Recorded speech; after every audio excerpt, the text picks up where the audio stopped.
राजनीति में कोई किसी का सगा नहीं होता है। हर परिस्थिति में राजनीति करने वाले व्यक्ति को सत्ता चाहिए, कुर्सी चाहिए। हिंदुस्तान के राजनीति के इतिहास को देखा होगा कि पिता पुत्र, माँ बेटे, दो सगी बहन, दामाद ससुर आमने सामने होते हैं सिर्फ सत्ता के लिए, कुर्सी के लिए। आपने देखा होगा एनटी रामाराव, चंद्रबाबू नायडू, विजय राजे सिंधिया और ज्योतिरादित्य सिंधिया। अभी उत्तर प्रदेश में दो बहन हैं, पल्लवी पटेल और एक बहन जो केंद्रीय मंत्री हैं। कैसे रस्साकसी दोनों बहनों के बीच में चल रही है। बिहार में आप देख लीजिए, लालू यादव परिवार में भाई बहन में सत्ता के लिए कैसे संघर्ष चल रहा है। यही स्थिति हर पार्टी में है और जो भी व्यक्ति राजनीति में आता है उसका फाइनल टारगेट ये होता है कि सत्ता कैसे प्राप्त हो, कुर्सी कैसे प्राप्त हो। यही स्थिति फिलहाल जेडीयू में दिख रही है। नीतीश कुमार के बाद हालांकि ये करीब करीब तय है कि निशांत कुमार ही पार्टी को लीड करेंगे, लेकिन आफ्टर नीतीश कुमार दो तीन ऐसे ग्रुप डेवलप हो गए हैं जो अपने आप को सुप्रीम लीडर मानते हैं। उसमें ललन सिंह है, संजय झा है, मनीष वर्मा है, सरवन सिंह है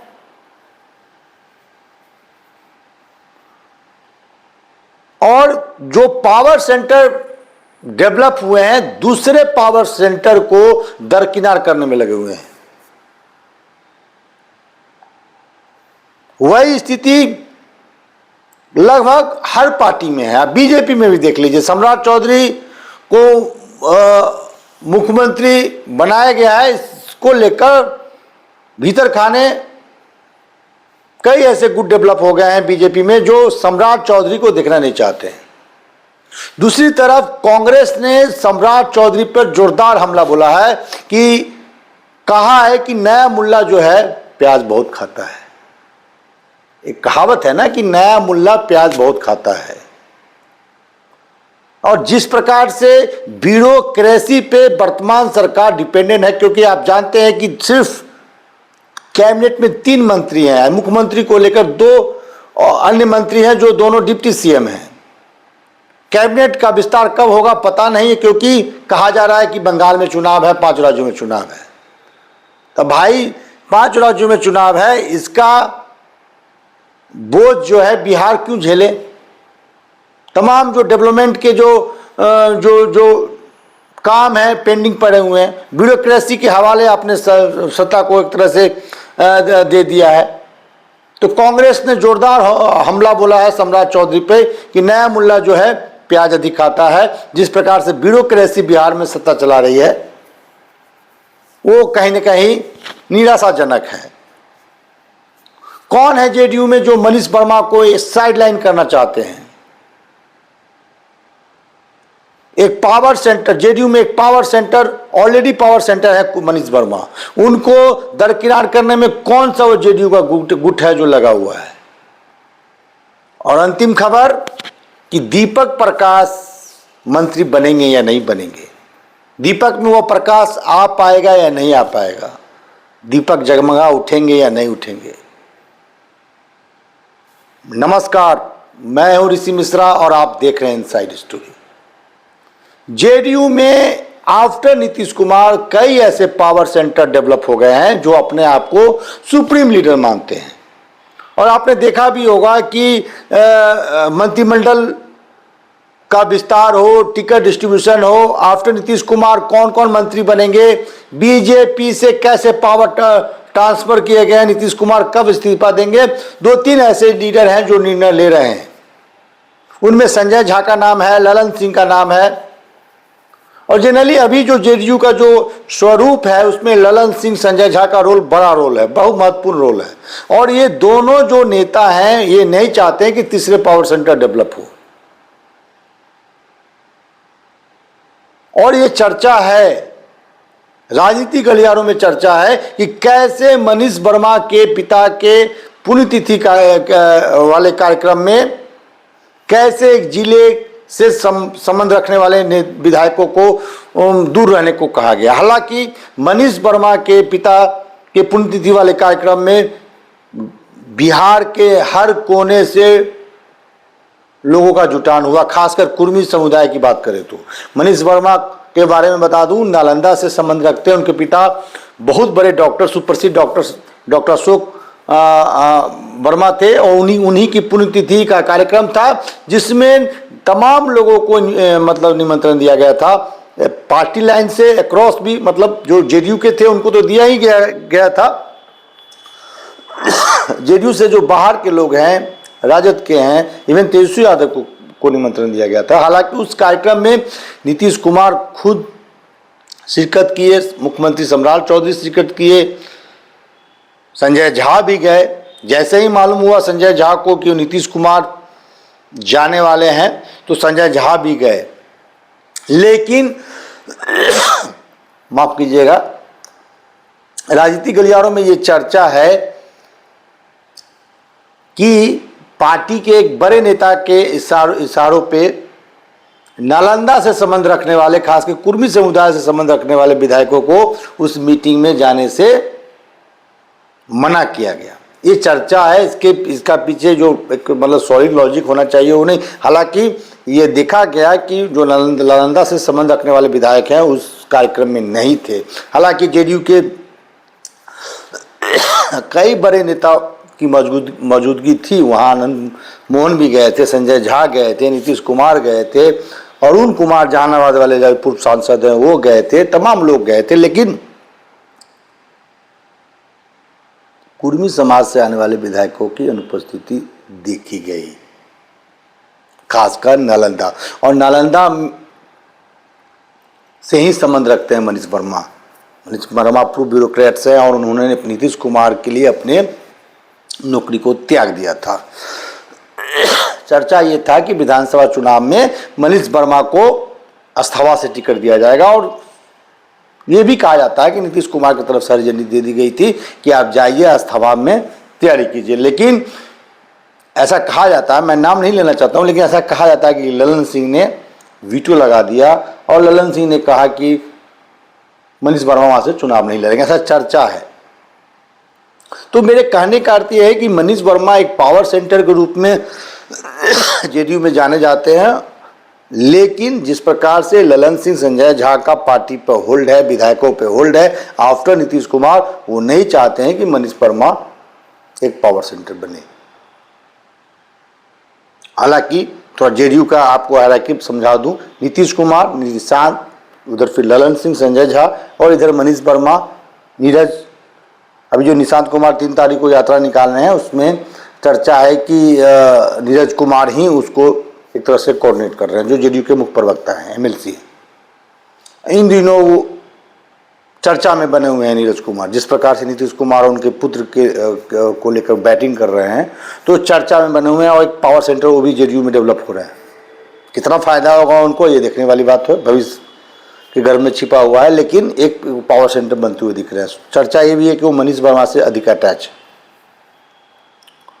तो मनीष वर्मा के पिता के पुण्यतिथि के कार्यक्रम में जो खासकर नालंदा से संबंध रखने वाले विधायकों की अनुपस्थिति देखी गई और चर्चा ये है कि संजय झा, चर्चा क्या, संजय झा ने अपने फेसबुक पोस्ट पे इसको शेयर भी किया है कि उसी दिन नालंदा से संबंधित विधायकों को संजय झा ने मीटिंग के लिए बुलाया था। और सवाल उठता है कि जब नालंदा से संबंध रखने वाले विधायक उस दिन पटना में थे तो फिर कार्यक्रम में क्यों नहीं गए? वो भी मनीष वर्मा कोई छोटे मोटे नेता नहीं हैं, बड़े नेता हैं, नीतीश कुमार के करीबी और वफादारों में से एक माने जाते हैं। और एक बात मैं आपको बता दूं, नीतीश कुमार के लिए उन्होंने सेक्रीफाइस किया है। आज तक नीतीश कुमार की तरफ से या जेडीयू की तरफ से उनको कुछ मिला नहीं है अभी तक। जो व्यक्ति आईएएस रहा हो, अपना नौकरी छोड़कर नीतीश कुमार के सेवा में उन्होंने तन मन धन से योगदान दिया हो, उस व्यक्ति को एमएलसी तक नहीं बनाया गया, ना विधायक का टिकट दिया गया, ना राज्यसभा में भेजा गया। तो कौन सा ऐसा पावर सेंटर जेडीयू में है जो उसे रोक रहा है? आप समझ सकते हैं। और एक बात मैं बता दूं, ललन सिंह को लेकर खासकर कुर्मी समुदाय में नाराजगी है, संजय झा को लेकर भी नाराजगी है कि हमारे समाज से आने वाले किसी नेता को कैसे रोका जा रहा है। ऐसा एक परसेप्शन बन रहा है। कितनी सच्चाई है ये मैं नहीं जानता हूं। अब आते हैं सम्राट चौधरी को लेकर। सम्राट चौधरी जिस प्रकार से अप्रोच अपना रहे हैं, एग्रेसिव अप्रोच, हालांकि मैं भी स्वागत करता हूं ऐसे बयानों का, लेकिन क्या ऐसे बयानों से आप लॉ एंड ऑर्डर को कंट्रोल कर सकते हैं? बिल्कुल नहीं। और ये साबित किया है पूर्व डीजीपी अभयानंद साहब ने। 2005 से 2010 सबसे बेस्ट कार्यकाल नीतीश कुमार का माना जाता है, और उस समय अभयानंद जो डीजीपी रहे हैं उनका बड़ा योगदान रहा है लॉ एंड ऑर्डर को कंट्रोल करने में। एक उनका फेमस डायलॉग है, not shoot with gun, shoot with camera.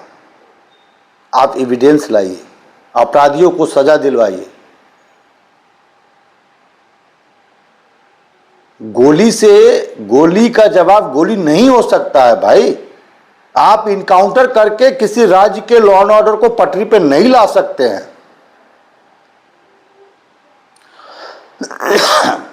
आप जो ट्रायल होता है उसको, उसके जो टाइम पीरियड है उसको शॉर्ट कर दीजिए, ट्रायल करवाइए, गवाह को आप सुरक्षा दीजिए, उस अपराधी को सजा दिलवाइए जल्द से। देखिए न्याय मिलने में कई वर्ष लग जाते हैं। जो सनी देओल का जो फेमस डायलॉग है ना, तारीख पे तारीख, तारीख पे तारीख, तो ये तारीख पे तारीख के चक्कर में जो पीड़ित है वो और पीड़ित हो जाते हैं, और जो क्राइम करते हैं वो हीरो हो जाते हैं। मैं तो देखा हूं जो व्यक्ति अपने गली में, शहर के किसी गली में बाइक छीना करता था, जो विधायक है और सांसद है, मैं कई विधायकों, ऐसे विधायकों को जानता हूं। आप भी जानते होंगे, कई ऐसे विधायकों को जानते होंगे जिनका अपराधी इतिहास रहा है। मैं तो कई ऐसे व्यक्ति का नाम जानता हूं कि वो बड़े अपराधी रहे हैं और प्रधानमंत्री मोदी, अमित शाह के साथ मंच साझा करते हैं। यदि सही समय पे उनको सजा मतलब दिलवा दिया जाता तो आज वो विधायक नहीं होते। और मैं उन समाज से भी सवाल करता हूं जो ऐसे व्यक्ति को अपने समाज का रहनुमा मान बैठते हैं। इन्होंने 20 विकेट गिराया है, इन्होंने 40 विकेट गिराया है, इनको विधानसभा भेज दीजिए, इनको लोकसभा भेज दीजिए। पढ़े लिखे लोग, अच्छे लोग आपको अच्छे नहीं लगते। आज आप देख लीजिए 243 हमारे बिहार विधानसभा का स्ट्रेंथ, उसमें कितने अपराधी हैं और कितने अपराधी बैकग्राउंड के लोग, एक से एक वेटरन क्रिमिनल हैं।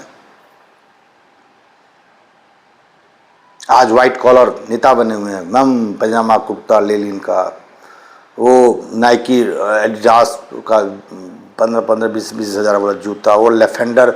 और आज के जो लेफेंडर डिफेंडर से चलते हैं, डिफेंडर गाड़ी का नाम आप लोगों ने भी सुना होगा, और जितने भी हमारे लेफेंडर हैं नेता, वो डिफेंडर से चलते हैं। हालांकि सभी लोग को इस कैटेगरी में नहीं रखा जा सकता, डिफेंडर कोई भी खरीद सकता है जिनके पास पैसा है, लेकिन जितने भी मैं देखा हूँ 1-2 विधायकों को डिफेंडर चलते, अपने जमाने के बड़े डिफेंडर रहे। इसके लिए हम सब जिम्मेवार हैं। तो सम्राट चौधरी जी से कहना चाहता हूं, इनकाउंटर किसी भी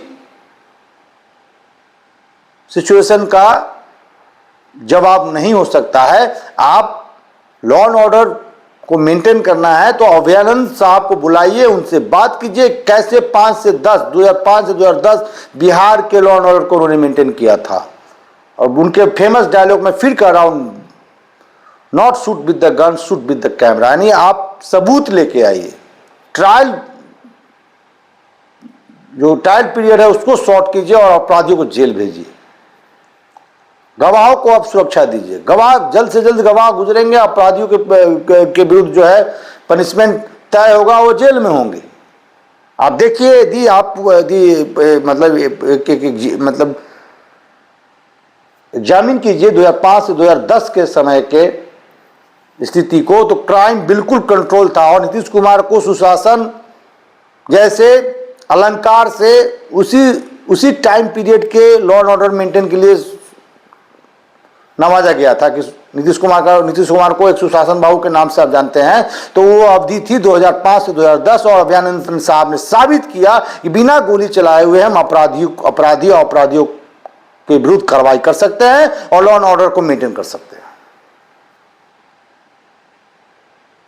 ठीक है, आप मतलब एक नया नैरेटिव बनाना चाहते हैं, योगी बाबा, बुलडोजर बाबा, ये और बुलडोजर बाबा, बुलडोजर सिस्टम को लेकर तो खुद एनडीए में इस चीज को लेकर दरार है। चिराग पासवान ने कहा है कि जहां गरीबों के विरुद्ध, गरीब मतलब कुछ लोगों के विरुद्ध बुलडोजर चलेगा तो वहां चिराग पासवान मजबूत होंगे।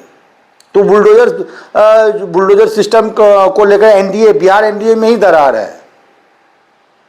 और क्या योगी आदित्यनाथ पूरी तरह से उत्तर प्रदेश में लॉ एंड ऑर्डर मेंटेन करने में सफल हैं, क्राइम कंट्रोल कर लिया है ये इनकाउंटर और ये बुलडोजर सिस्टम से? बिल्कुल नहीं।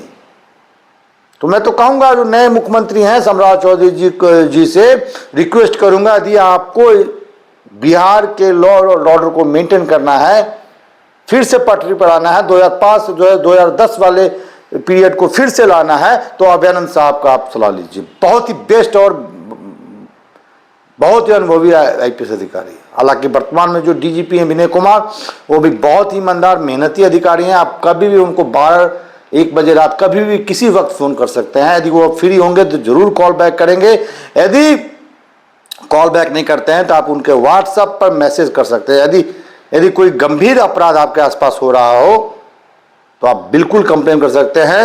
और वो मुझे लगता है कि जहां तक मैं उनको जानता हूं, वो तुरंत इमीडिएट रिस्पॉन्ड करते हैं। मैं तो कहूंगा सम्राट चौधरी जी को, गृह विभाग आप दे दीजिए ना किसी अच्छे ब्यूरोक्रेट्स को। आप ही के कैबिनेट में पूर्व सहयोगी रहे हैं सुनील कुमार, पूर्व आईपीएस डीजी रहे, कड़क अधिकारी, ईमानदार अधिकारी, दे दीजिए ना। देखिए ना कैसे सुधार देते हैं बिहार को। तो सम्राट चौधरी जी, गोली के बदला गोली नहीं हो सकता है। ठीक है, मैं आपके इस बयान का स्वागत करता हूं कि जो बच्चियों के विरुद्ध, माँ बहनों के विरुद्ध जो क्राइम होता है उस पर कंट्रोल करने की जरूरत है, लेकिन not with gun, shoot with camera. और अंतिम खबर दीपक प्रकाश को लेकर, क्या दीपक प्रकाश, इस दीपक में प्रकाश फिर से आ पाएंगे? तो दो प्रकार की थ्योरी चल रही है। एक प्रकार की थ्योरी चल रही है कि मंगल पांडे वाले सीट पर क्यों नहीं दीपक प्रकाश को एमएलसी बनाया गया, उनको उम्मीदवार बनाया गया। अरविंद शर्मा जो भाजपा के आम कार्यकर्ता थे उनको भेजा गया। ये अच्छी बात है। हर पार्टी को अब कार्यकर्ताओं के मेहनत के हिसाब से इनाम मिलना चाहिए। अरविंद शर्मा एक साधारण कार्यकर्ता थे, पार्टी के लिए उन्होंने सब कुछ दिया, तो पार्टी ने उनको पुरस्कृत किया। इसके लिए साधुवाद तो देना होगा सम्राट चौधरी को। एक उन्होंने आम कार्यकर्ता को चुना। लेकिन सवाल ये उठता है कि एनडीए में सब कुछ ठीक है, क्योंकि राष्ट्रीय लोक मोर्चा के जो 3 विधायक हैं वो बीजेपी के संपर्क में हैं। और आपने देखा भी होगा, हमने अपने कार्यक्रम में भी बताया कि नीति नवीन से 3 विधायक ने मुलाकात किया। खासकर रामेश्वर महतो जो हैं वो काफ़ी नाराज है। उनका कहना है कि यदि आपको मंत्री बनाना ही है तो निर्वाचित विधायक जो 4 विधायक हैं उनमें से किसी एक को बनाइए। और सुप्रींद्र कुशवाहा तो राजनीति के चतुर खिलाड़ी हैं। इसी चतुरता में उनकी जो पार्टी एक तरह से खत्म होती हुई दिख रही है। उन्होंने अपनी पत्नी को ना विधायक मंत्री बना के, जो पुत्र न एमएलए थे न एमएलसी, उनको दिल्ली से बुला के रातों रात शपथ दिला दिया सुबह में। तो मंत्री पद भी मिल गया और एक एमएलसी पद भी मिल गया, क्योंकि बिना एमएलसी बने मंत्री तो बन नहीं सकते हैं। हालांकि मेरा यह मानना है कि यदि ये तमाम तोहमत जो है सम्राट चौधरी पर लग रहा है, क्योंकि जब लोकसभा चुनाव हुए थे तो ऐसा कहा जाता है कि सम्राट चौधरी के इशारे पे ही पवन सिंह को काराकाट से उपेंद्र कुशवाहा के विरुद्ध चुनाव लड़ाया गया था। और नतीजे क्या हैं आप जानते हैं। और स्वाभाविक है कि कोई नेता अपने समाज के दूसरे व्यक्ति को नहीं बढ़ने देता है, यह सच्चाई है। बहुत कम लोगों का दिल बड़ा होता है। लेकिन सम्राट चौधरी बड़े पद पे गए हैं, मुख्यमंत्री जैसे महत्वपूर्ण पद पे हैं, तो इतना शुरुआती संकेत में मुझे नहीं लगता है कि ऐसा संकेत देंगे और ऐसा तोहमत अपने समाज से आने वाले व्यक्ति दीपक प्रकाश के लिए उठाएंगे। हालांकि राजनीति में पर्दे के पीछे क्या होता है कोई नहीं जानता। स और मात का खेल है राजनीति। जो आपके साथ है वो दिल से साथ में नहीं है। इस बात को समझने की जरूरत है। तो दीपक प्रकाश, हालांकि दीपक प्रकाश के लिए कहा जाता है कि जून में 9 विधान परिषद की सीटें खाली हो रही है, उसमें एडजस्ट किया जाएगा और दीपक प्रकाश को कैबिनेट में जगह मिलेगी। लेकिन सवाल ये उठता है कि यही अप्रोच मुकेश सहनी के साथ बीजेपी ने अपनाया था जब वीआईपी एनडीए में थी और मुकेश सहनी मंत्री थे और कम अवधि वाले विधान परिषद वाले में उनको भेजा गया था। और आपको मालूम होगा उनके तमाम 4-5 विधायक थे, उनको बीजेपी में शामिल करा लिया गया और मुकेश सहनी के पास बचा बाबा जी का ठुल्ला, जो कपिल देव कहते हैं, क्या कहते हैं, वो कपिल शर्मा कहते हैं। तो वो स्थिति उपेंद्र कुशवाहा के साथ ना हो। चर्चा ये है कि मैंने ही आपको बताया था कि उपेंद्र कुशवाहा को ये कहा गया है कि आप अपने पार्टी को मर्ज कर दीजिए। हालांकि उपेंद्र कुशवाहा इसके लिए कितने तैयार है नहीं कहा जा सकता, लेकिन जब आज पत्रकारों से बात कर रहे थे और जब इस दीपक प्रकाश और पार्टी मर्ज को लेकर जब सवाल किया गया तो झल्ला गए। तो कुछ न कुछ सच्चाई तो है, ऐसे लोग झलाता नहीं है। अन्य सवालों पे तो आप झल्लाए नहीं, लेकिन दीपक प्रकाश और पार्टी के मर्जिंग पे आप झल्ला के उठे। तो ऐसा स्वाभाविक है, बड़े मछली छोटे मछली को खा जाता है भाई। कब तक बीजेपी ऐसे सहयोगी को ढोते रहेंगे? ठीक है, जिस समाज से आप आते हैं उस समाज के व्यक्ति को मुख्यमंत्री बना दिया, ऐसे ही समाज हमारे पार्टी का आधार वोट हो जाएंगे, दीवाना हो जाएगा। बिहार के इतिहास में पहली बार कुशवाहा समाज से आने वाले कोई व्यक्ति मुख्यमंत्री बना है। तो उपेंद्र कुशवाहा का क्या होगा? दीपक का प्रकाश लौटेगा या नहीं लौटेगा? दीपक जगमगा उठेंगे या नहीं उठेंगे? ये 6 मई या 10 मई संभावना है कि 6 मई को कैबिनेट का विस्तार होगा या संभवतः 10 मई को होगा। मुझे लगता है 10 मई को ही होगा, क्योंकि 4 को रिजल्ट आ रहे हैं तमाम विधानसभा चुनावों के। तो हो सकता है कि उस मंथन में तमाम बड़े नेता भाजपा के लगे हों, क्योंकि बंगाल एक इम्पोर्टेंट राज्य है जहां उनका मुकाबला बंगाल से नहीं ममता बनर्जी से। एक बात तो मानना होगा, थोड़ा इस सब्जेक्ट चीतर में रख दूं कि ममता बनर्जी अकेले लड़ती हुई दिखी है। नतीजे कुछ भी हो, हालांकि मेरा मानना है कि ममता बनर्जी आसानी से सरकार बनाने जा रही है, लेकिन ममता बनर्जी यदि हारती भी है तो उस अभिमन्यु की तरह हारेगी जो लड़कर हारी और अकेले सीमित संसाधन के साथ एक ऐसे पार्टी से चुनाव लड़ी जो विश्व के सबसे बड़े पार्टी का दम भरती है। और बंगाल चुनाव के नतीजे राष्ट्रीय राजनीति को भी प्रभावित जरूर करेगी। तो आज के लिए इतना ही, फिर मिलते हैं कल किसी अन्य खबर के साथ। तब तक के लिए नमस्कार।